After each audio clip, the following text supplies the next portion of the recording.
한 해를 돌아보면 우리가 자란 순간보다 넘어지고 흔들렸던 순간이 더 크게 떠오를 때가 있습니다. 마음이 무거워지기도 하고 여러 가지 생각이 들기도 합니다. 바로 그런 우리를 향해 하나님께서 오늘 놀라운 회복의 초청을 주십니다. 오늘 우리가 함께 묵상할 하나님의 말씀은 사도행전 3장 19절입니다. 그러므로 너희가 회개하고 돌이켜 너희 죄 없이 함을 받으라.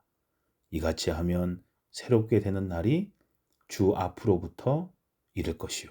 아멘. 사랑하는 성도님들, 이 말씀은 베드로가 성전 미문 앞에서 앉아있던 날 때부터 걷지 못했던 사람을 치유하신 뒤 사람들에게 전한 복음의 핵심입니다. 사람들이 놀라 베드로와 요한을 바라봤지만 베드로는 말합니다. 우리가 한 것이 아니다.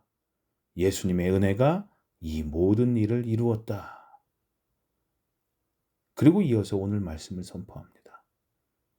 회개하고 돌이켜라. 여기서 회개하라 라는 말은 단순히 후회하는 감정이 아니라 삶의 방향을 하나님께 돌리는 것을 의미합니다.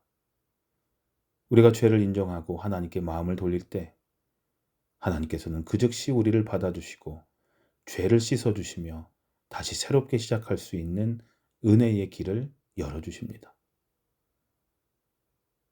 또한 말씀은 이렇게 약속합니다. 이같이 하면 새롭게 되는 날이 주 앞으로부터 이를 것이요. 얼마나 놀라운 표현입니까? 새롭게 되는 날이 온다.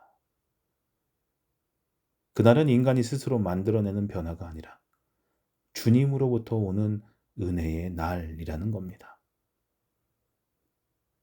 성도님들, 우리는 때때로 삶 속에서 이런 고백을 하게 됩니다. 내가 좀 이제는 달라지고 싶어. 다시는 이 길로 가고 싶지 않아. 이제는 새로운 마음으로 살고 싶어.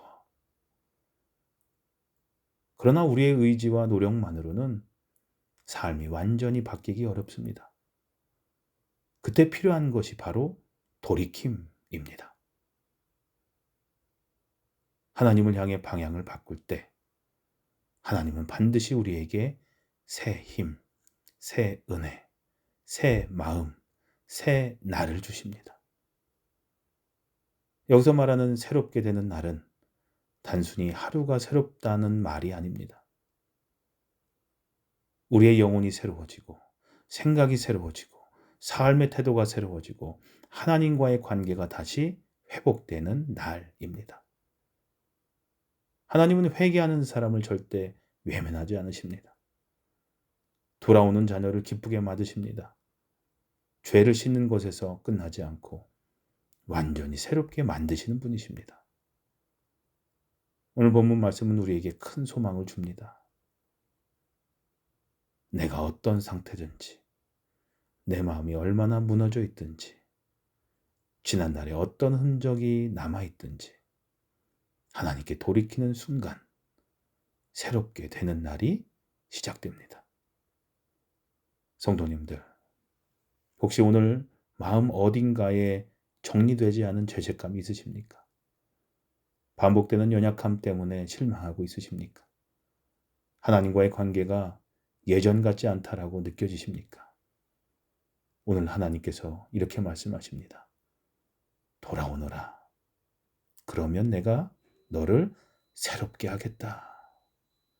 하나님의 회복은 개인의 의지보다 강하고 우리의 실패보다 크며 우리의 과거보다 넓은 은혜입니다. 오늘 하루를 시작하며 이렇게 고백해 보십시오. 주님, 제 마음을 주님께 돌립니다. 제 걸음을 주님께 향합니다. 저를 새롭게 해 주시옵소서. 기도하겠습니다. 주님, 회개하고 돌이키는 자를 새롭게 하시는 주님을 찬양합니다. 저의 마음이 하나님께 향하도록 붙드시고 지난 한 해의 흔적과 무게들을 주님 앞에 다 내려놓게 해 주시옵소서. 죄를 씻어주시고 다시 새롭게 되는 은혜의 날을 저희의 삶 속에 허락해 주시옵소서.